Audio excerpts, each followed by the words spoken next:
como tem sido, ontem eu estive aqui na abertura, e vocês vão saindo aqui sonhando com essa palavra marcas, né? Marcas. E é muito importante a gente pensar sobre isso. E foi nos passado, então, a incumbência de nós falarmos sobre as marcas dos pais nos filhos. Quais são as marcas, né, que nós, como pais, deixamos. Então, nesse primeiro momento, eu gostaria de apenas fazer uma introdução, né? Marcas, nós já sabemos, vocês já estão trabalhando desde ontem, nós estamos falando de marcas negativas, de marcas positivas, e como foi falado mesmo ontem na abertura, as marcas elas não são somente negativas, elas são positivas, e tanto as negativas e positivas podem ser utilizadas, não é, para o bem. Mesmo sendo às vezes negativas, elas podem ser usadas para o bem. Então, meus amados, nesse primeiro momento, quero passar ali alguma coisinha sobre o que nós estamos pensando. Então, nossa ideia hoje aqui primeiramente, somente uma geralzinha ali sobre as marcas deixadas pelos pais, as consequências. Não vou trabalhar as consequências, porque está outras oficinas trabalhando. Vamos falar rapidamente ali. Quero fazer ali uma pausa, um pouquinho aqui nesse segundo ponto, que seria o que fazer com as marcas, ou seja, nós somos pais, não é? Quais marcas vamos deixar nos nossos filhos? Mas para a gente deixar marcas positivas nos nossos filhos, nós temos que tratar das nossas primeiro. Não tem como eu querer abençoar sem ser curado antes. Então a gente vai falar alguma coisa aqui sobre esse processo de cura, não é? Para cada um de nós. Aí sim, depois vamos finalizar falando então sobre as marcas que nós devemos deixar nos nossos filhos. Vai passar outra, por favor. Muito bem. Bom, nós já ouvimos aí desde ontem e hoje pela manhã que as marcas elas estão gravadas lá dentro de nós, sejam elas quais forem, né? Elas estão gravadas lá dentro de cada um de nós. E as evidências estão aí, né? São muitas, são emocionais, e é o que nós temos visto aí. E muitas vezes nós vemos muitas pessoas então dizendo, né? Olha, eu não presto para nada, eu não consigo fazer nada, tudo dá errado nas coisas que eu faço, né? Então normalmente essas são as características de alguém que já vem marcado de alguma forma, né? De alguma situação.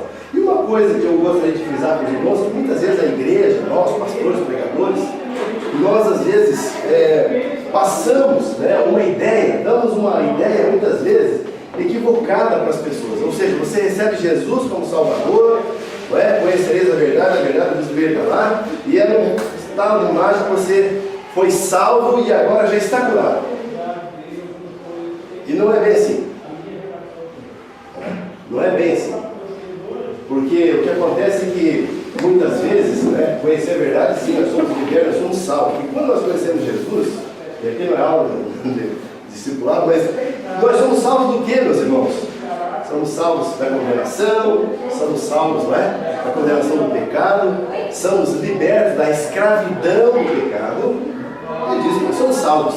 E seremos salvos depois, em terceira instância, da presença do pecado. A salvação é isso, é o status de condenado que nós tínhamos, agora somos livres. Porém, somos um ser completo, que tem emoções, tantas situações, né?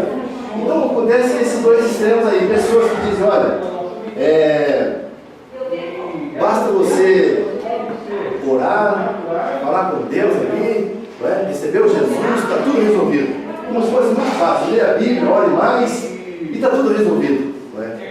E nós vamos ver que não é bem assim na sequência da nossa vida, tem muito mais coisas que nós precisamos trabalhar e pensar. Então o que acontece? O que acontece? Pessoas que se convertem então, num ambiente desse, vai chegar no momento, ela vai dizer isso aqui, é tudo mentira. Olha, eu fui lá naquela igreja, eu recebi Jesus e tal, mas eu vi que é tudo mentira. Né? Enfim, ele não foi curado daquilo que afligiu o coração dele, dessas marcas que ele tem. Ele entendeu a salvação, mas ele não foi curado daquelas marcas, e muitas vezes ele desiste então ali no meio do caminho, entendendo, como Deus poderia amar alguém assim como eu. Enfim, essas coisas que vão ali na mente, no coração da pessoa. Então, existem esses extremos que nós precisamos trabalhar com eles, né? Para que a gente tenha um entendimento melhor. Uma das coisas que eu falo também, meus amados, é a importância do autoconhecimento. Então, a Bíblia é muito clara: conhecereis a verdade vos libertará. Então, o que acontece assim que na sequência da vida de cada um, é muito importante o autoconhecimento. Por que certas coisas acontecem comigo, repete sempre, há sempre situações repetidas na minha vida? Então, o autoconhecimento vai nos ajudar. Jesus Cristo disse, não é? Conhecereis a verdade vos liberta. Então, a primeira verdade que nós devemos entender é exatamente essa: é conhecer a Cristo, o seu poder transformador, né? A Bíblia vai dizer que o Evangelho é o poder de Deus para a transformação de todo aquele que nele crê. Mas tem uma segunda verdade, que é que nós devemos conhecer a nós mesmos. Eu sei que o poder do Evangelho transformador, eu já fui salvo, fui redimido, né? Fui liberto, né, da condenação do pecado.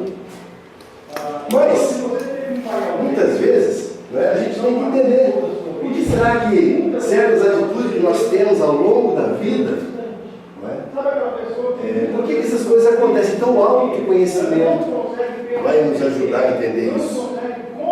Porque algumas coisas fluem dessa forma. E naturalmente que, quando nós falamos do autoconhecimento, você já conhece Jesus, você precisa conhecer a você mesmo. E naturalmente que, quando for necessário, busque ajuda do profissional. Um profissional que vai ajudar você no seu entendimento. Então, meus amados, é importante essa introdução, porque muitas vezes alguém chega na pessoa, né, e oferece Jesus para ela. E ela recebe Jesus. Mas ela tem fome também, ela tem sede, ela tem outras necessidades, né? E nós precisamos entender uma pessoa na sua totalidade. Na questão do conhecimento, Paulo mesmo já fala a Timóteo. O que ele vai dizer? Tem cuidado de ti mesmo. Ou seja, olha para você. Veja você, olha para você mesmo, conheça você mesmo. Paulo também aos Filipenses vai dizer: tendo por certo isto, que mesmo aquele que em vós começou a boa obra, ele vai aperfeiçoar. Então, o que Paulo está dizendo? Tendo por certo que aquele que em vós começou a boa obra, aperfeiçoará até o dia de Jesus Cristo. Então, a nossa vida é uma sequência de aperfeiçoamento. E você vai só aperfeiçoar-se se você se conhecer, saber quais são essas necessidades que você tem, né? Buscando isso, conhece-te a ti mesmo. Muito bem.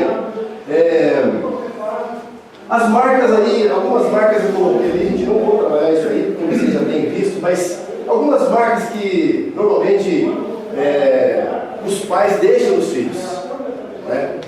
E às vezes são marcas negativas essa sequência aqui. Perfeccionismo, né? Abandono, abuso, várias formas, traição, palavras malditas, rejeição, injustiça. São várias marcas que muitas vezes ao longo da vida os pais, né, na ignorância da educação dos filhos, vão deixando nos filhos. E a pessoa ela vai crescer com essas marcas, né?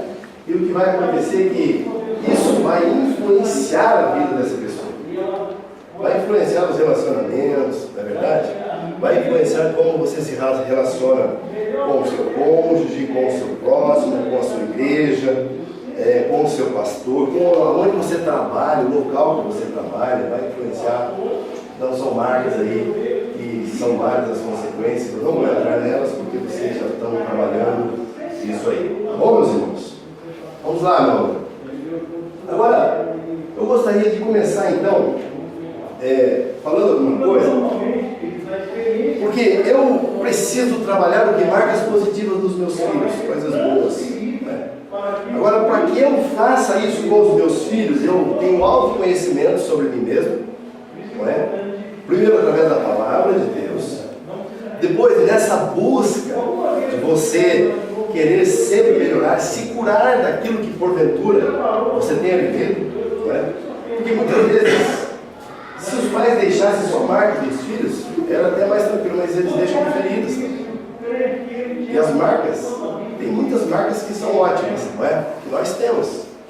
Ontem mesmo ainda, o Pascoal fez uma dinâmica ali no começo, vocês viram, de a gente lembrar de alguma marca, de alguma coisa na infância. São coisas boas, não é? Mas muitas vezes não são somente marcas boas, são marcas ruins que nos geram, então, feridas. Agora, eu como pai, não é, que quero fazer o melhor para os meus filhos. Então, nós começamos ali dizendo, conhece a ti mesmo. Então, se você é pai, se você é mãe, você quer deixar marcas positivas nos seus filhos, você tem que conhecer você. Por que você age de algumas maneiras? Será que essas suas ações, essas suas reações não tem a ver com alguma marca que você adquiriu lá atrás e agora você acaba quase como num passo de hereditariedade, passando para esse outro que está à frente, né? Então, por isso que eu disse que eu gostaria de fazer essa pausa aqui, para a gente pensar um pouquinho nisso. Eu tenho alguém que eu estou trabalhando com ele, que eu preciso deixar marcas positivas nele. Mas eu preciso primeiro ser curado para abençoar alguém, como eu disse. Alguém para abençoar o outro tem que ser curado primeiro. Tem que ser curado. Então, nesse sentido, meus amados, quero aqui fazer com vocês algumas observações. Bom, eu, ao longo da minha vida, entendi então que eu tenho marcas, que eu preciso ser curado de alguma coisa, ou muitas vezes eu tenho algumas reações, eu não entendo muito bem por que é que eu vivo com isso. E nesse sentido, então, que nós vamos lançar agora aqui, tá? Deus tem a solução para cada um de nós. Isso nós precisamos entender. Que Deus, Ele tem solução para nós, Ele tem poder sobre a nossa vida. Ele não é só nosso Salvador, Ele também nos cura, né? O Salmo de número 103, aqui no versículo inicial, ele diz assim: Ele é o que perdoa todas as tuas iniquidades, que sara, veja, que sara, que cura todas as tuas enfermidades, né? Que redime a tua vida da perdição, que te coroa de benignidade, de misericórdia, que farta a tua boca de bem, de sorte que a tua mocidade se renova como a águia. Esse salmo, meus amados, tem muita coisa profunda aqui falando sobre isso, não é? Sobre esse poder que Deus tem sobre a nossa vida. Ele sabe as nossas enfermidades, né? Está ali no texto. Ele nos redime da perdição. Então, num sentido, você pode pensar que redime da perdição tem a ver com a salvação. Não. Muitas coisas da nossa vida nos levam à perdição, muitas vezes. Algumas reações que nós temos, algumas situações que nós vivemos, e o texto vai dizer que Ele nos redime. O que é redimir? É pagar a conta por nós, assumir e nos deixar livres, né? Então aqui começa, seguindo lá o texto. Então nesse ponto aqui, eu quero apresentar para os irmãos alguns princípios então que nós devemos seguir para que nós primeiro sejamos curados. E agora sim, conforme eu vou sendo curado, eu vou abençoando essa nova geração. Eu começo agora entendendo isso. Eu fui curado aqui e agora eu tenho possibilidade de abençoar alguém que está caminhando comigo agora, que é o meu filho, que é a minha filha, que é a minha família. E quais são esses passos então que nós devemos seguir aqui? O primeiro deles está aqui embaixo. O primeiro passo, meus irmãos, que nós devemos seguir para que nós realmente possamos ter a nossa vida mudada, né? Transformada pelo poder de Deus, transformada para que nós possamos ter uma vida abundante. Jesus vai dizer assim que Ele veio para que nós tenhamos vida e vida com abundância. Então a primeira coisa que nós devemos fazer, isso aqui todo mundo sabe fazer. Peça ao Espírito Santo para lhe mostrar qual é realmente o problema, a situação que você vive, qual é a mágoa que você tem e como você deve orar a respeito dele. Então, meus irmãos, muitas vezes nós falamos do nosso problema para várias pessoas, mas às vezes o nosso coração, e a Bíblia vai dizer que o coração do homem é enganoso, às vezes nós achamos que nós somos uma pessoa, não é? com algumas reações que nós temos, mas o Espírito Santo de Deus é que vai dizer para nós quem nós de fato somos. O autoconhecimento, meus irmãos, quem vai nos ajudar no autoconhecimento é o Espírito Santo. O Espírito Santo de Deus, ele tem autoridade sobre a nossa vida. Veja o texto, pode seguir, irmão. Quero passar o texto aqui para vocês do primeiro. Obrigado, Felipe. Quero que já dê uma curvada, né? Tá bom, obrigado. Meus amados, o texto da palavra de Deus diz assim, ó. Romanos capítulo 8. Da mesma maneira também o Espírito ajuda em as nossas, o quê? Fraquezas. Porque não sabemos o que havemos de pedir como convém, mas o mesmo Espírito intercede por nós com gemidos inexprimíveis. E aquele que examina, olha só, examina os corações, sabe? Qual é a intenção do Espírito? E é Ele que, segundo Deus, intercede pelos santos. Amados, sabe o que o Espírito Santo faz quando nós oramos assim? Lá no teu momento, só você e Deus. O Espírito Santo, ele vai percorrer o quê? Os labirintos da tua alma, os teus sentimentos, o teu coração. Quando você abre o coração, porque nesse momento aqui é um momento teu e Deus. Você vai falar, Espírito Santo, eu quero que você me ajude, diga aquilo que precisa ser mudado em mim. E aí o Espírito Santo, ele vai começar a abrir a nossa mente, nosso coração para coisas sobre nós, que nós não percebemos. Quer ver um exemplo? Você já conversou com gente que é cheia de si mesmo? Não tem gente que se acha? Tem gente que se acha. Só que ele não percebe que ele é daquela forma. Ele não percebe, mas é um cara que se acha. Não é? Ele é melhor que você, melhor que todo mundo, ele faz, acontece, mas ele não sabe que ele é daquele jeito muitas vezes. E nós também temos algumas reações muitas vezes em nós, que nós achamos que estamos corretos, que é assim mesmo, tem que ser. Não. O Espírito Santo de Deus é que ele vai nos dizer se aquilo é bom, se aquilo é bom. Então, meus amados, a primeira coisa que nós devemos fazer é buscar ao Espírito Santo, no nosso momento de oração, de fé, dizer a Ele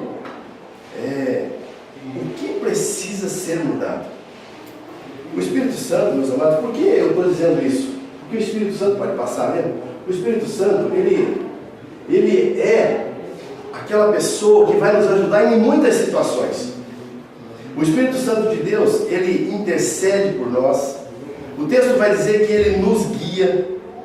O Espírito Santo, meus amados, está lá em João capítulo 16, versos 7 a 11, vai dizer que o Espírito Santo é quem convence o mundo do pecado, da justiça e do juízo. Quem vai dizer se há algo errado em nós é o Espírito Santo. É Ele que mostra para nós o que está errado. O Espírito Santo também, ele revela a verdade. João capítulo 16, no verso 13, ele vai dizer assim, ó, Jesus disse aos seus discípulos, quando vier, porém, o Espírito da verdade, ele vos guiará em toda a verdade.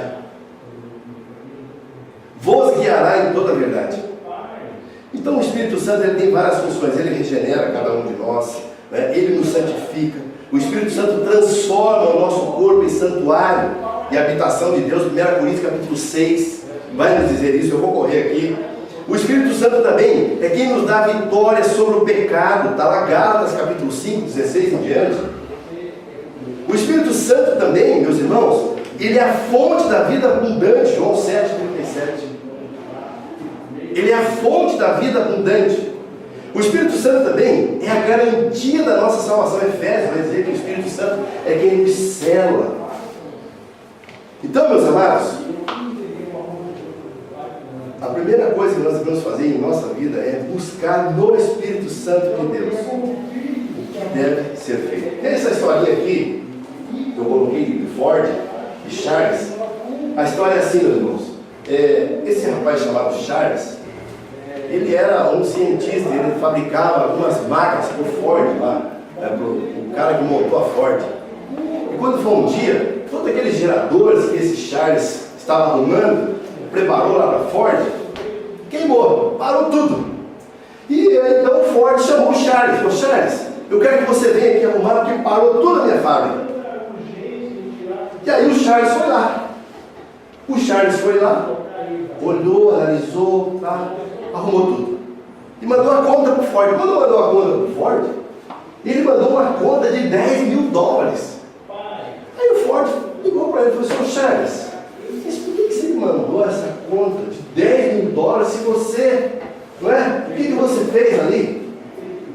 Aí ele justificou. Disse: olha, o valor da mexida dos motores é $10. Vou cobrar só $10. Agora, o valor do conhecimento do lugar certo para mexer é $9.990. Irmãos, aqui está o exemplo. Por que eu vou buscar no Espírito Santo? Porque o Espírito Santo sabe o lugar de mexer na nossa vida. Só o Espírito Santo de Deus sabe o lugar de mexer. Eu não sei. O psicólogo não vai saber. Ele vai te ajudar no autoconhecimento. Mas quem vai mexer no lugar certo, sabe, naquela chavinha que precisa, é o Espírito Santo. Então, meu amado, eu desafio você a partir de hoje, começar a buscar o Espírito Santo na tua vida.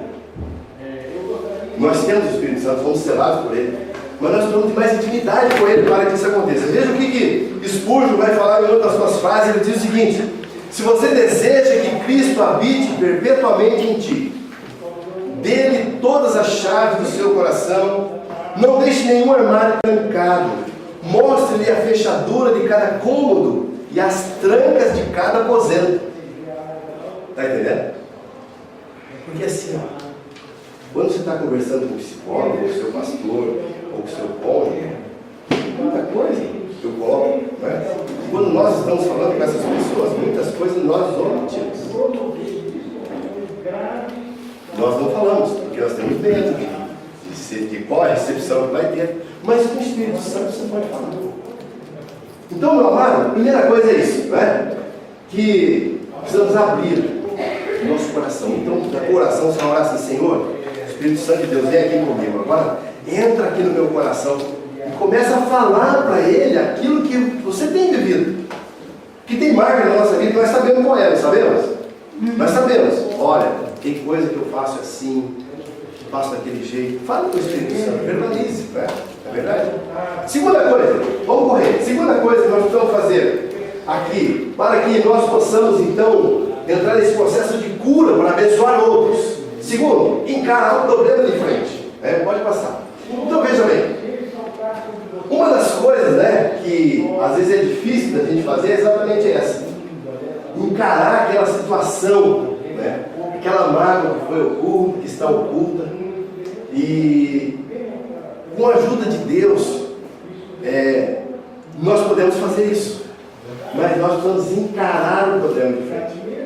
Olha o que Tiago vai nos dizer aqui no capítulo 5, no verso 16: confessai, pois, vossos pecados uns aos outros, e orai uns pelos outros para seres curados. Então, meu amado, o Espírito Santo falou, não falou? Você foi lá, o Espírito Santo já falou: olha, fulano, é isso aí. Agora você vai encarar o problema. Você vai encarar aquilo de frente. Você vai dizer: olha, eu preciso encarar isso aí, reconhecer o problema ao nível consciente para si mesmo. Fale dele para outra pessoa de sua confiança, não é? O seu pastor, se for de confiança. Nem todo pastor é de confiança para você abrir o coração, tá? Eu sou pastor e eu digo isso para aquele que você confia, que você conhece aquela pessoa, você sabe que ele é íntegro naquilo que ele vai ouvir de você, não é? Eu já vi muito pastor ouvir gabinete de pregar no domingo. Então, tem que estar esperto com isso também, não é? Então, meu amado, reconhecer o problema de frente, primeira coisa, seguindo lá, reconhecendo o problema de frente, não é? Veja só o que Paulo fala aqui aos Romanos, capítulo 7, nesses versos 19, 22 a 24, assim, porque não faço o bem que quero, mas o mal que eu não quero, esse eu faço. Porque segundo o homem interior que está dentro de mim, tenho prazer na lei de Deus, mas vejo nos meus membros outra lei, que batalha contra a lei do meu entendimento, e me prende debaixo da lei do pecado que está nos meus membros. Miserável homem que sou, quem me livrará do corpo dessa morte? Paulo aqui está assumindo a responsabilidade escancaradamente. Ele é o apóstolo, mas ele está dizendo, gente, olha, miserável homem que eu, apóstolo Paulo, sou. Paulo estava aqui num processo de cura, com certeza, diante de Deus. Ele está abrindo o coração. Então, encarar de frente o problema é a segunda coisa que nós devemos fazer. O texto aqui de Lamentações 3:29 vai dizer assim, olha, põe a boca no pó, talvez haja esperança. Meu irmão, não tem coisa melhor na nossa vida do que você abrir o coração para Deus.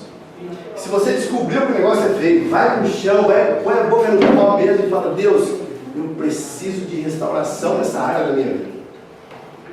Eu me lembro que uma história de um rapaz que ele era da igreja, ele era membro da igreja, era um disciplinista, abençoador, tinha dinheiro, ajudava muito a igreja, mas ele era fumante.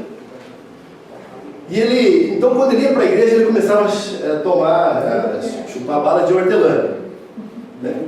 E quando foi um dia, uma irmãzinha lá da igreja que orava por ele, chamou ele, vem cá, meu irmão. Pegou você falou no ouvido, irmãzinha, toma vergonha na sua cara. Fala para o Espírito Santo que você adora fumar. Fala para ele, abre teu coração para ele. Fala que você esconde de todo mundo aqui na igreja. Fala que você chupa bala de hortelã. Mas conta que você gosta de fazer isso, que você adora. E ele foi para casa e foi arrasado. Aí ele fechou o quarto e começou a orar. O Espírito Santo, eu quero dizer para você que como eu adoro fumar. Quando eu acendo o cigarro, eu dou aquela puxada. Quando eu jogo a fumaça, então, que prazer eu tenho. Que alegria que me dá. Mas eu sei que o Senhor não gosta. Entendeu? E aquele homem, ele teve a cura. Amém. No momento que ele encara o problema de frente. Né? Porque ele achava que estava escondendo de todo mundo, mas aquela irmãzinha estava lá na igreja, cheia do Espírito Santo. E o Espírito Santo falou. Através dela. Né? E ele entendeu. Encarar o problema de frente é isso, né? Vamos correr, vamos lá. Eu vou chegar ao objetivo. Terceiro item, aceita a tua responsabilidade no fato. Então, muitas pessoas dizem assim, olha, eu fui vítima, essa pessoa pecou contra mim, o Senhor não imagina o que aconteceu comigo, é verdade, mas qual foi a sua reação, minha pergunta? Qual foi a sua reação? E o que dizer do fato de você ter abrigado ressentimentos e ódio, ou ter se recolhido ao mundo irreal para fugir do problema? Alguém poderá dizer, mas meus pais não me ensinaram nada sobre o sexo, quando eu cresci, eu tomei contato com esse mundo mal, era inocente e ignorante, por isso tive esses problemas. Isso foi o que aconteceu da primeira vez, mas enquanto a segunda e a terceira e as demais, está entendendo, irmãos? Aceitar a responsabilidade, assumir de quem foi a culpa. Então muitas pessoas que eles estão vivendo assim, olha, é que aconteceu comigo lá atrás, mas aí ela continua fazendo aquelas coisas, continua replicando, replicando, não é? Aceitando a responsabilidade do fato, a culpa é de quem? Você já conversou com pessoas que a culpa é sempre dos outros? A culpa é dele. A culpa é do Felipe. Aliás, o Felipe trabalha conosco, né? Há um tempo já na cura da vitória, na congregação, nos ajuda, nos auxilia, é uma bênção. Mas a culpa é sempre dos outros. Lembra do paralítico lá de Betesda? Quando ele estava lá, 38 anos, diz o texto ali, diz o seguinte, depois Jesus encontrou no templo e disse, eis que já estás são, não peques mais para que não te suceda coisa pior. O paralítico lá, ele foi a culpa dos outros. Eu estou aqui, ninguém me coloca na água. Mas aí Jesus vai declarar nesse texto que a culpa era do paralítico. Que ele estava ali por causa de uma situação do pecado dele. Igual o texto está dizendo. Né? Em quarto lugar, pergunte a você mesmo se deseja realmente ser curado. Você já falou com o Espírito Santo já falou com você. Você já está encarando um problema de frente, você sabe que você tem essa dificuldade. Agora você tem que perguntar assim: eu quero ser curado? Irmãos, parece incrível isso, mas isso é uma realidade. Nós estamos cheios de pessoas na igreja hoje. Aqui então, não é? 11 mil pessoas que eles fazem assim, de pastor para pastor. Ele pega um pastor no tempo, daqui a pouco ele pega outro pastor, daqui a pouco ele pega outro pastor, daqui a pouco ele pega outro pastor. Já são figurinha marcada. Por quê? Eles não querem ser curados. Porque a culpa não é dele. A culpa não é dele, ele não quer ser curado. A pergunta é essa. Então, olha só. Foi o que Jesus perguntou novamente para o paralítico.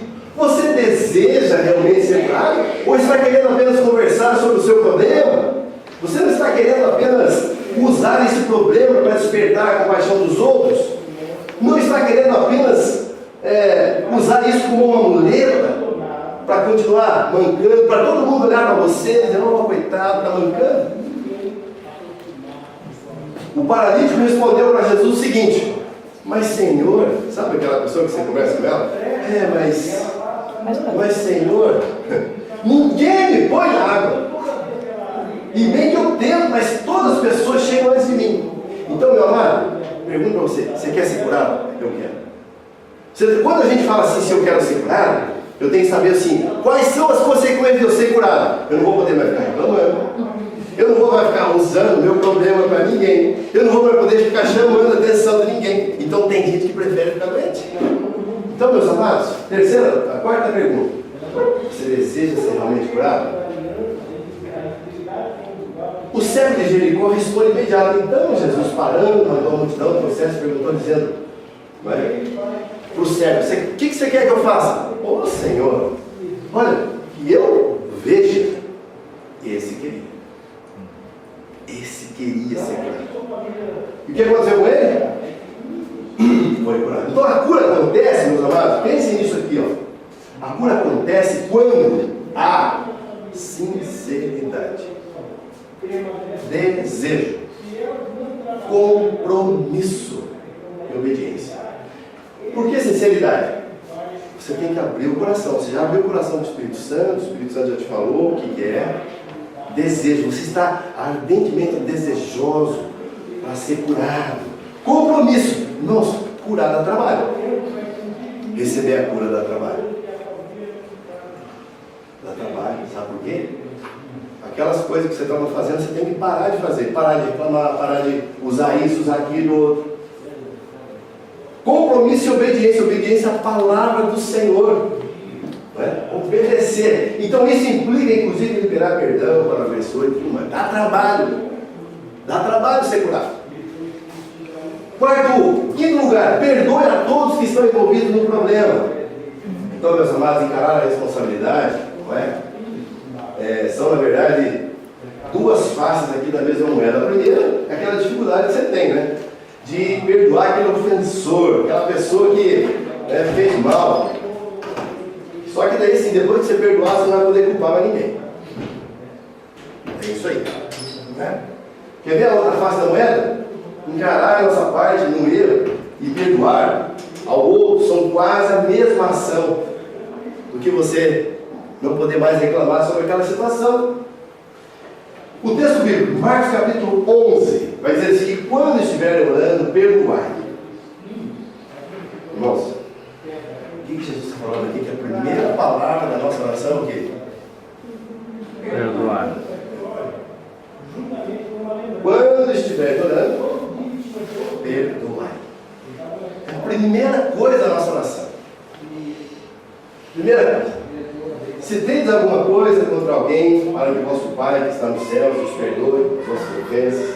Mas, se vós não perdoais também vosso Pai que está no céu, não vos perdoará as vossas ofensas. Então, meus amados, diante dessas situações aí, isso aqui, irmãos, é uma coisa que nós temos que pensar sempre. Nós só temos dois caminhos a seguir diante de marcas que nós tenhamos, de situações que nós vivamos de forma negativa. Olha só. Diante desses traumas, nós vamos ter então essas duas atitudes. A primeira, viver o ressentimento, continuar. Não vou ser curado, vou ficar aqui ressentindo, não é? Então, quando nós ressentimos, nós sentimos tudo de novo. Ressentia isso, sentia de novo. Já aconteceu lá atrás, eu continuo de novo. Então, nós sentimos tudo de novo, remoemos a mágoa, relembramos a ofensa, revivemos a dor, ruminamos o sofrimento e damos paz, meus irmãos, damos àquele que nos feriu lá no passado. Ele nos feriu lá no passado. Nós damos a oportunidade de nos ferir no presente, porque eu estou remoendo, eu estou revivendo. O que mais? Estou dando a possibilidade dele continuar a me martirizando no futuro. Então, meus amados, agora, a segunda parte, o perdão. O perdão é um ato de libertação e conquista. O perdão é conquista, é libertação. É você se libertar daquela situação. E uma conquista de uma vida nova que você não está vendo. Então o perdão é uma arma do qual o inimigo não espera. Você quer atingir o inimigo, meus amados, é o perdão, porque é uma arma que ele não espera que a gente tenha. É uma arma que nós temos, que é super potente, mas ele acha que nós nunca vamos usar. Eu me lembro que, vou falar rapidamente com a experiência. Eu tive uma experiência no passado, coisa de 10 anos atrás, uma pessoa que tivemos um desentendimento e passou o tempo. Quando foi um dia na minha igreja, eu trabalhava numa outra igreja, e o pastor falou assim: você prega domingo, mas você segue a sequência desse mês, que é perdão. Quando ele falou prega perdão, eu lembrei do camarada, mas já fazia 5 anos. Eu lembrei daquela pessoa na hora. O Espírito Santo falou no meu coração: você vai pregar, mas primeiro você vai lá, e senão eu não vou te usar lá. Irmão, 5 anos tinha se passado. E aquele cara, ele era um taxista, e eu cheguei de repente no posto de táxi. Quando eu cheguei assim, levou um susto. Fazia muito tempo. Ele falou: você aqui? Eu falei: pois é, eu vim aqui para te pedir perdão. Quando eu falei isso, ele se perdeu totalmente, não sabia o que fazer. Por quê? Porque é uma arma que o inimigo não tem defesa.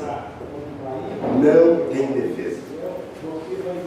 Então perdoar é um ato mais subversivo que alguém pode ter, ou pode usar, né? Seus inimigos jamais esperam tal atitude. Perdoar é deixar de olhar no retrovisor da vida, meus amados, olhar para o para-brisa aqui, ó, e sentir a vida.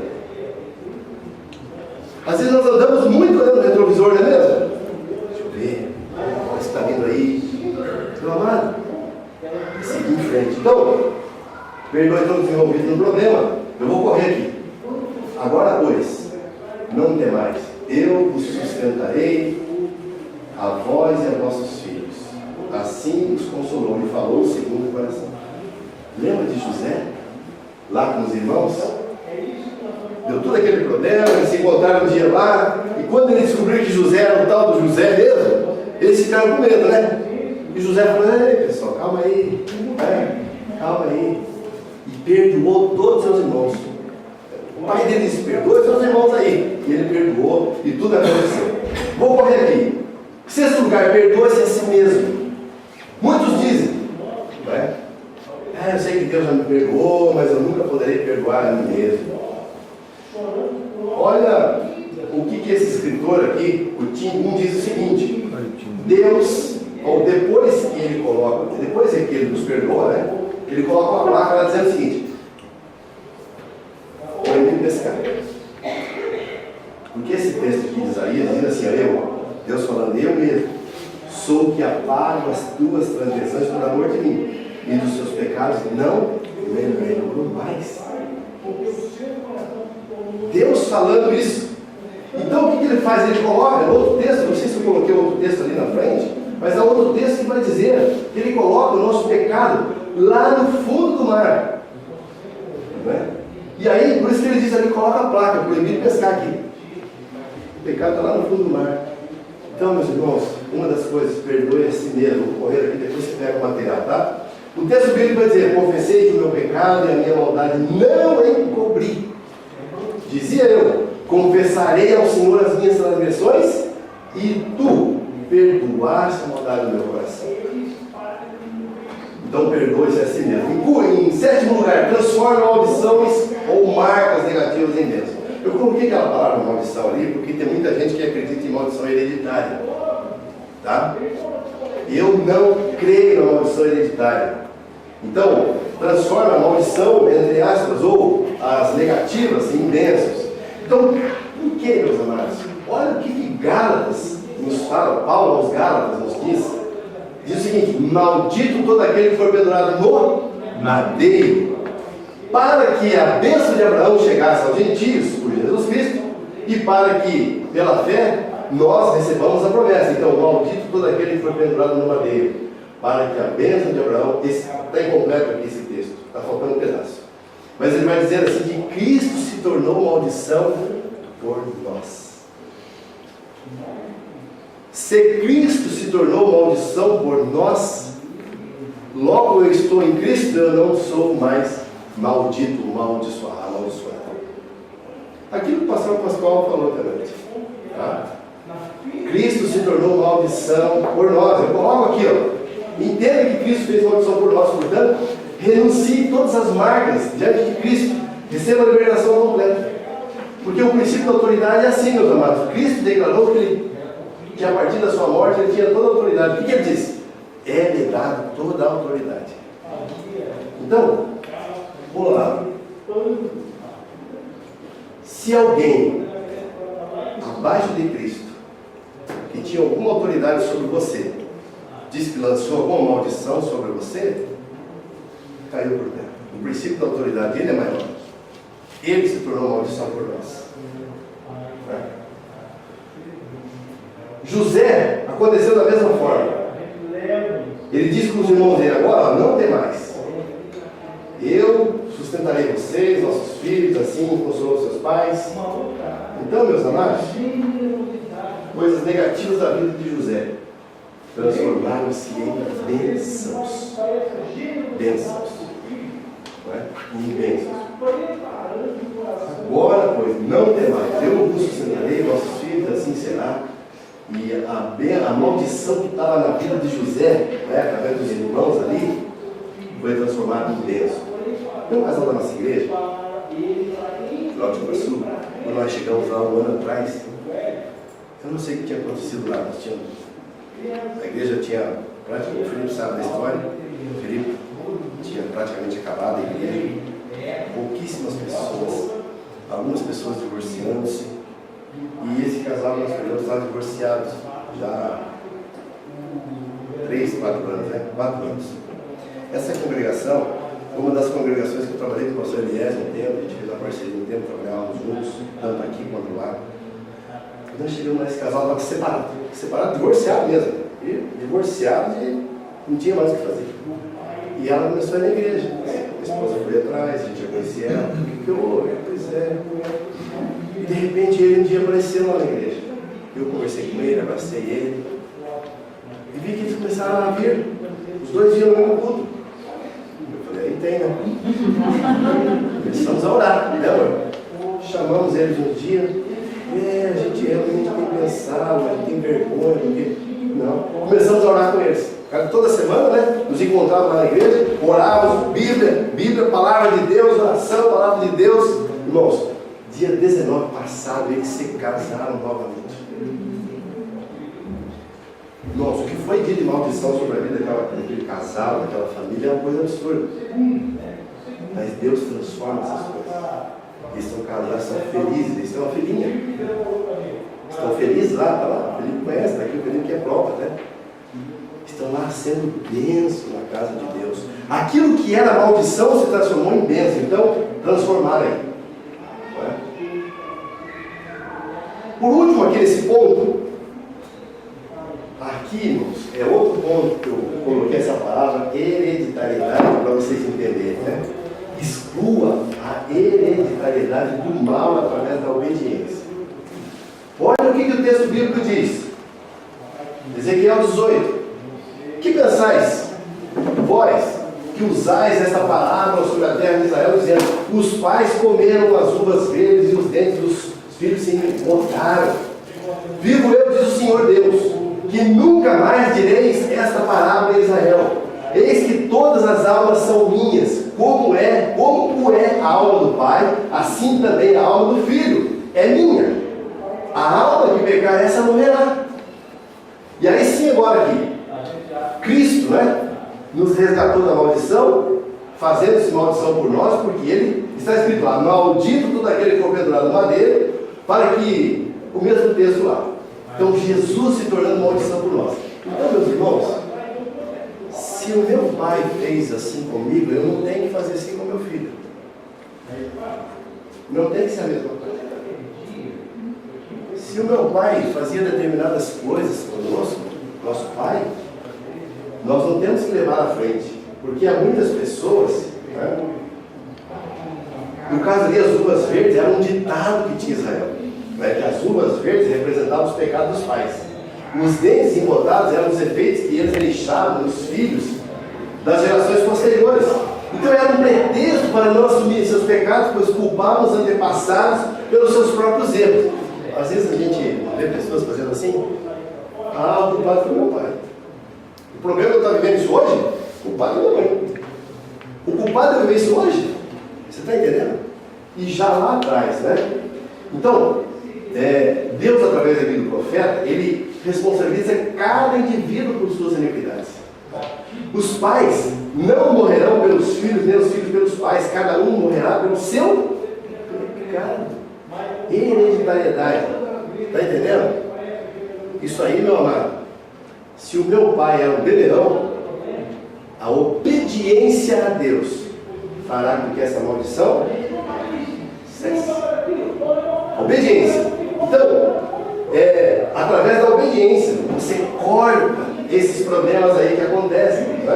Então veja lá, o texto ali vai dizer isso, que a primeira geração daquele texto que nós lemos diz assim: um homem justo cumpre a vontade de Deus e por isso vive. A segunda geração: o filho do justo obedece aos princípios de Deus e devido ao seu pecado morre. E a terceira, pode puxar. E a terceira geração ali diz assim: o neto do justo, filho do ímpio, decide não imitar os pecados do pai e vive conforme a palavra do Senhor. Ele não sofre as consequências do pai dele. Ele vive por ser justo diante de Deus. Ezequiel 18. Então, meus amados, o desejo de Deus é isso.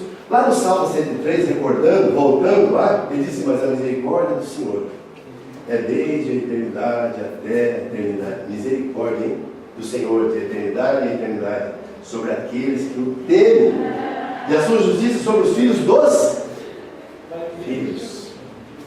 Justiça de Deus sobre os filhos dos filhos, sobre aqueles que guardam a sua aliança e sobre os que se lembram dos seus mandamentos. Muito bem, então, voltando lá um pouquinho. Essa primeira parte, meus amados, pode voltar um pouquinho anterior. Encerrando esse momento que nós falamos sobre essas situações, então, aquilo que aconteceu conosco, como pais, nós temos como buscar em Deus a cura, a libertação completa, para que agora o nosso filho e as nossas gerações sejam abençoadas por nós. Entendendo isso, não é o pecado do seu pai que vai influenciar na sua vida, porque lá em Deuteronômio vai dizer que Deus mostra a maldade dos pais e dos filhos até a terceira e quarta geração, mas usa de misericórdia e benevolência até 1000 gerações. Então, meus amados, uma palavrinha que está no meio ali de maldição hereditária é obediência. Quebrou. Não tem. Obediência. Mostra a maldade dos pais e dos filhos daqueles que não temem a Deus, mas que são tementes a Deus até 1000 gerações. Amém? Essa primeira parte está entendendo? Amém. Se temos marcas na nossa vida, podemos buscar em Deus essa cura, essa libertação. Buscar em Deus essa restauração, porque agora eu tenho outro aqui na minha frente, eu tenho que abençoar. Meu pai fazia assim comigo, então eu vou fazer assim com você também. Não é verdade? Então, meus irmãos, que Deus nos ajude, não é? A fazer com nossos filhos, que nós vamos entrar agora. Então, nesses minutos que nos restam, nós vamos parar um pouquinho aí. Eu trouxe só 3 marcas que eu acho importante, né? Quando nós colocamos nos nossos filhos. A primeira marca como pais que nós precisamos entender é a marca da palavra de Deus. Irmãos, não tem outra coisa a não ser ensinarmos a Bíblia para os nossos filhos. Você quer deixar seu filho marcado a vida toda? É a palavra de Deus. O texto bíblico está ali. Educa a criança no caminho que deve andar, até quando envelhecer, não se desviará dele. O que acontece assim, meus irmãos? Você planta essa semente no coração do seu filho, às vezes acontece aquele momento de adolescência, pré-adolescência, juventude, mas a semente está lá no coração. Às vezes eles ficam rebeldinhos ali por questão de comportamento ou de momento da vida, mas o que acontece é que a semente está no coração. Então, a primeira coisa a ensinar, olha só o que os judeus faziam nos seus. Eles eram ensinados a dizer isso. Deuteronômio, capítulo 6, versos 7 a 9, diz assim: e as ensinarás aos teus filhos. E está falando da palavra de Deus. E delas falarás assentado em tua casa. Olha só. Assentado em tua casa, andando pelo caminho, deitando-te, levantando-te. Também as atarás por sinal na tua mão, e serão por frontais entre os teus olhos, e as escreverás nos umbrais de tua casa e nas tuas portas. Irmãos, olha como Deus ensinou o povo a ensinar os seus filhos, a cavar no coração deles a marca da palavra de Deus. Aqui estão os filactérios, quem conhece os judeus, né? Os filactérios, aquelas caixinhas penduradas aqui no braço, com textos bíblicos. Aqui entre o frontal, eles usam também uma caixinha penduradinha com os textos bíblicos. Nos umbrais das portas, eles escrevem a palavra de Deus. Nas portas da casa, do lado direito. Eu pergunto aqui: alguém aqui, não precisa responder, tem lá na porta do quarto do teu filho, que você tenha colocado lá um texto da palavra de Deus, está lá? Entendeu? A gente quer ensinar os nossos filhos na igreja, quer trazer aqui para a igreja educar. Mas o que a Bíblia vai dizer é que os pais devem ensinar os filhos a palavra de Deus. É lógico, você vai para a igreja, faz parte do contexto. Mas a palavra é ensinada em casa. Então veja só, meus irmãos. Assentado em tua casa, aquele momentinho ali que você está sentado junto, fala da palavra de Deus. Né? Quando você está andando pelo caminho com ele, aquele momento de andar junto, de caminhar. Quando vai deitar. Irmãos, eu vou dizer para vocês aqui que uma das marcas que meu pai deixou na minha vida foi da palavra de Deus. Meu pai chegava a ser chato. Era assim, nós éramos uma família muito grande, nós somos em 11 irmãos, imagina. Nós morávamos tudo na roça, lá no meio do mato. Nego craquento, pé sujo. Chegava na hora do almoço, não, digo menos, na hora do café de manhã. Fogão a lenha, fazia aquele cafezão, meu pai levantava cedo, tirava leite, fervia o leite, preparava, aí tinha mandioca, cozida, pão, coisa para comer. Ninguém se atrevia a chegar perto da comida se meu pai não tivesse orado antes. Meu pai pegava a Bíblia, todo dia de manhã, um texto bíblico antes do café da manhã. Irmão, nós trabalhávamos na roça. Não tinha, era correria também. Irmãos, ninguém tinha coragem de pegar um pedaço de comida ali sem meu pai dizer agora pode comer. Na hora do almoço, a mesma coisa. Se estava em casa, ele lia a Bíblia. Se estava lá na roça, que às vezes levava a comida na roça, né? Aquela marmitaiada, levava tudo na roça. Aí a gente sentava no chão, pegava essa marmita. E aí meu pai, oração. Irmãos, foi uma das coisas que, olha, eu estudei teologia, né? Bom batista tem que estudar, né? eu estudei, fiz graduação em teologia, fiz pós-graduação em teologia, mas assim, o que eu aprendi da Bíblia? Eu aprendi com meu pai. E olha que eu já li a Bíblia depois, fui estudar teologia, li a Bíblia uma vez, 2 vezes, mas o que eu aprendi, que ficou gravado no meu coração, eu aprendi com meu pai. Então, meus irmãos, são coisas que nós precisamos fazer. Então, a primeira marca que nós devemos deixar, volta um pouquinho, a primeira marca que nós devemos deixar para os nossos filhos é da palavra de Deus. Olha o outro texto, muito próximo, Deuteronômio também. Ponde, pois, essas minhas palavras no vosso coração e na vossa alma, e atai-as por sinal na vossa mão, né, os lactérios, para que estejam por frontais entre os vossos olhos, e ensinai vossos filhos, falando delas, assentado na tua casa, andando pelo caminho, deitando-te, levantando-te, escreve nos umbrais de tua casa e nas tuas portas. Meus irmãos, a casa do judeu, quando você chega, está aqui escrito aqui, a palavra de Deus aqui na entrada da porta. Dentro da casa, do lado de dentro, está aqui nos umbrais aqui, escrita a palavra de Deus. Sabe? Então, se você quer marcar mesmo a vida do teu filho, a primeira coisa é com a palavra de Deus. Não é com conforto, não é nada disso, meus irmãos. Eu vivia uma vida, né, no meio do mato, a gente era pobre, muito pobre, eu morava em Rancho de Sapé. Alguém sabe o que é Rancho de Sapé? Sabe lá? Casa de pau a pique? Sabe? Está entendendo, meus amados? Mas sabe, nem por isso meu pai deixou de falar para a gente. Eu tenho alguns irmãos, tenho um irmão que é pastor, mas eu tenho um irmão que ele é afastado da igreja até hoje. Mas ele conhece a Bíblia, sabe o que aconteceu. Ele tomou outro caminho. Tomou o caminho da desobediência, mas é um conhecedor da palavra. Mas assim, algo ficou no nosso coração. Ficou marcado na minha família, nos meus irmãos. Ninguém pode dizer assim, nosso pai não nos ensinou a palavra de Deus. Ninguém. E a Bíblia diz que Deus não tem o avisado por inocente. Então, meu amado, quer marcar a vida do teu filho? Não é com carro bonito, não é com casa bonita, não é com conforto, é com a palavra de Deus. É com a palavra de Deus. Pode passar, por favor, para a gente andar.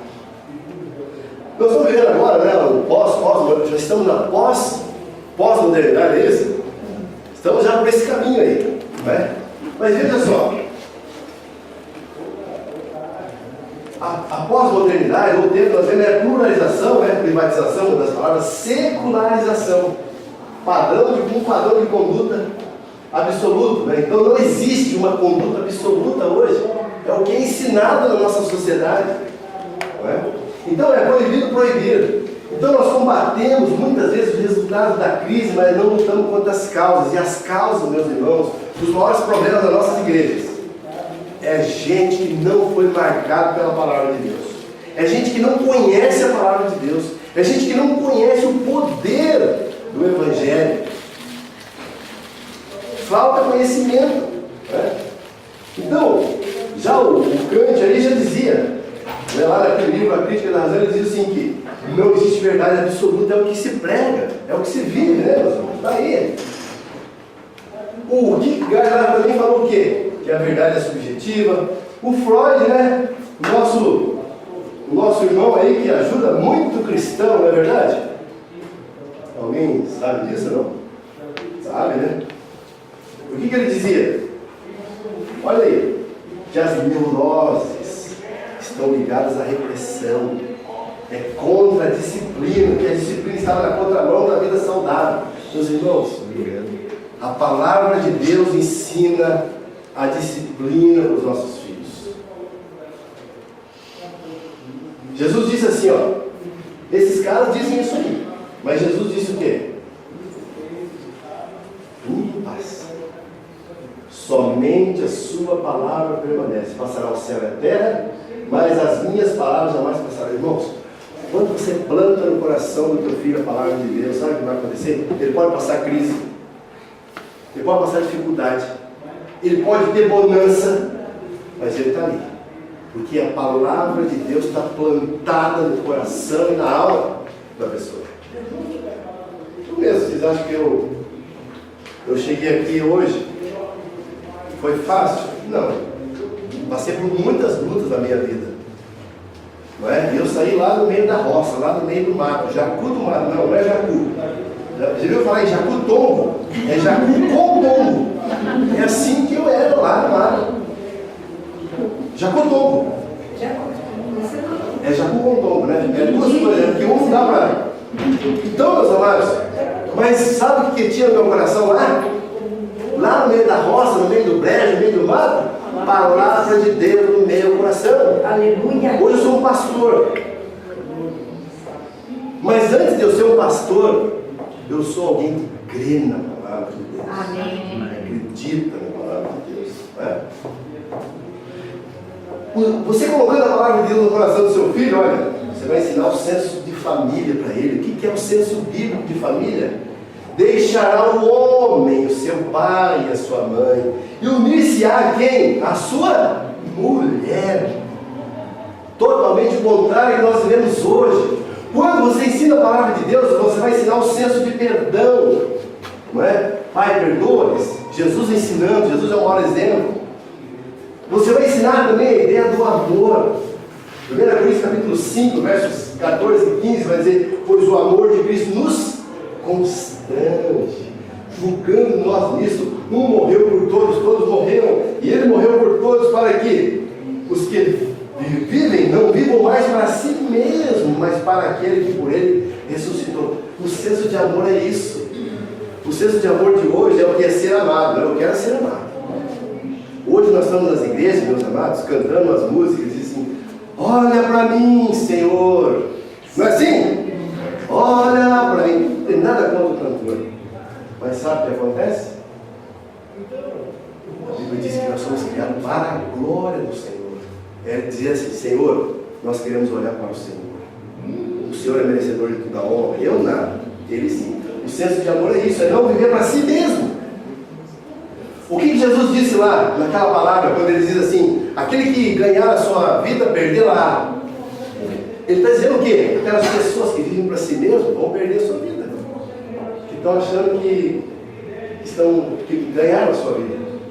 Mas aquele que perder a vida, alcança a salvação. Então são aqueles que não vivem para si mesmo. Então, meus amados, o senso de amor na família é isso. É você não viver para si mesmo. Não é assim? Família é assim. Você sabe. Você tem que dividir o espaço lá na tua casa, com os teus filhos, com tua esposa, com quem quer que seja. E para isso, não é? Não vivam mais para si mesmo, mas para aquele que por eles morreu e ressuscitou. O senso da disciplina que nós falamos agora está incluído, está incluso, melhor dizendo, na palavra de Deus. E vós, pais, não provoqueis a ira dos vossos filhos, mas o quê?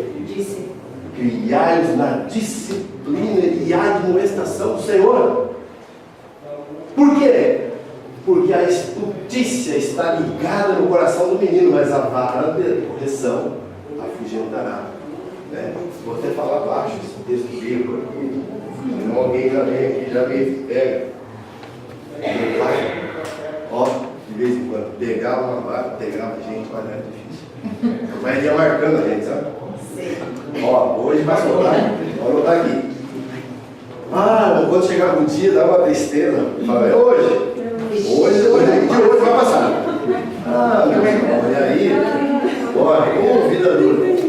E eu não vi a hora de acontecer logo. Então, já que vai, então vamos logo. E Deus sabia que durar mais 2 meses. Você é a marca da promessa, isso aí? Marca da promessa? Isso. Irmãos, ó, na minha casa, não teve um ladrão. Não teve um que foi para outro caminho diferente, entendeu? Mesmo não obedecendo a palavra de Deus um ou outro, mas nunca enveredaram para uma moral diferente daquela que eles aprenderam. Glória a Deus. Né? Correndo aqui, ó, para a gente ir para encerrar já, né? 10 minutos, meu Deus. Marca da integridade, vou correr aqui. Olha, a segunda marca, então, palavra de Deus primeiro, certo? Está lá no coração. Segundo, integridade. O Salmo de número 15 vai dizer assim: quem, Senhor, habitará na tua tenda? Quem morará no teu santo monte?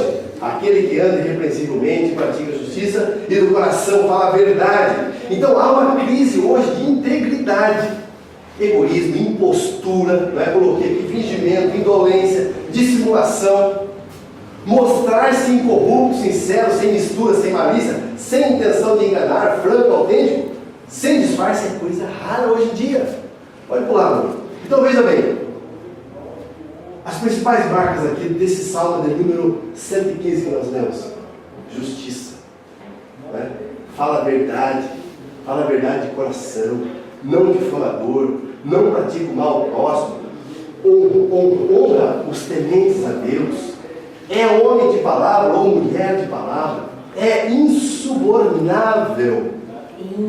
Alguém lembra disso aí? Alguma coisa? Essa palavra está em Jesus, né? Vive sempre em triunfo. Olha que marca importante. Então, meus amados, a integridade é uma coisa que nós devemos ensinar para os nossos filhos.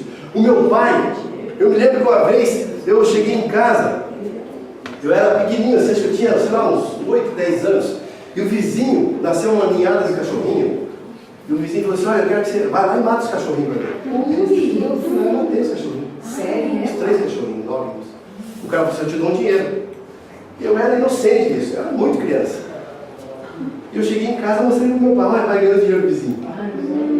Sério mesmo? Ele anotando a renda. O que aconteceu? Ah, eu matei os cachorros dele lá. Ah, você matou? Então, primeira coisa, você vai agora lá, devolve o dinheiro para ele, pede perdão para ele, fala que você não podia ter feito isso. E você pede perdão para ele. Aí você vem cá que nós vamos acertar a nossa parte. Deus acerta com ele. Bom, aí não, aquele dia não veio a gente. Aquele dia não. Então, mas irmão, nunca mais na minha vida. Alguma coisa alguém propõe, o pai, fulano propõe. Não, filho, não faz isso. Um lápis, se eu chegasse com um lápis em casa que não era meu, pai, eu emprestei. Você emprestou? Amanhã você devolve. Né? Integridade. Vamos lá, correndo. Terceiro e último, para encerrar. Marca da gratidão. Então, primeiro, marca da palavra de Deus, né? Integridade. E a terceira marca da gratidão. Por que eu coloquei esse tema, meus amados? Nos gabinetes hoje que a gente atende as pessoas, o que a gente mais vê é a tal da ingratidão. Eu vou explicar aqui. Sempre tem alguém reclamando, colocando a culpa nos outros. E eu volto no Salmo 110. Bendize, ó minha alma, ao Senhor, e tudo o que há em mim bendiz o seu santo nome. E não de nenhum do quê? Meus irmãos, sabe uma coisa? Tem gente que chega assim: ah, porque olha, meu pai, minha mãe, sabe? Eu sei que hoje, essa situação que eu estou vivendo é por causa do meu pai. Eu falei assim: quantas vezes a mãe limpou sua bunda, rapaz? Você não lembra disso, não? Irmãos, filhos ingratos. Ingratos.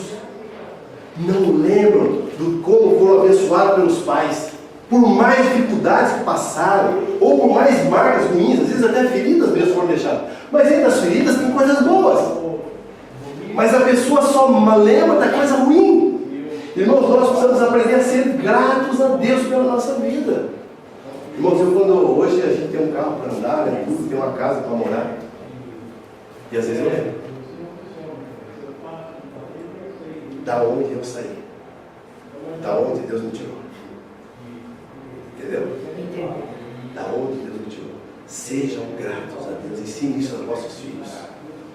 Ensine os seus filhos a serem gratos por tudo que Deus fez na vida deles, através da sua vida. Através da sua vida.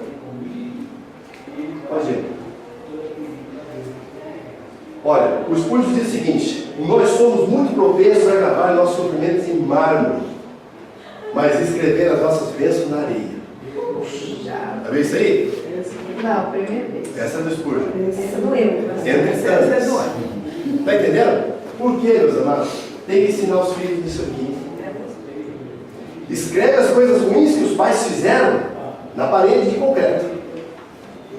Mas as coisas boas, né? Os presentinhos de final de ano, né? As alegrias, né? Os bons colégios. Está entendendo, irmãos? É isso aqui, ó. Pode ir, amor, para a gente encerrar.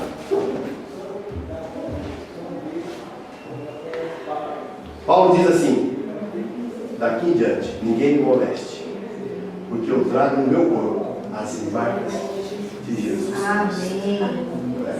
E assim deve ser a nossa vida. As únicas marcas que nós devemos carregar com prazer, amor e devoção são as marcas de Cristo e levá-las para os nossos filhos. Amém?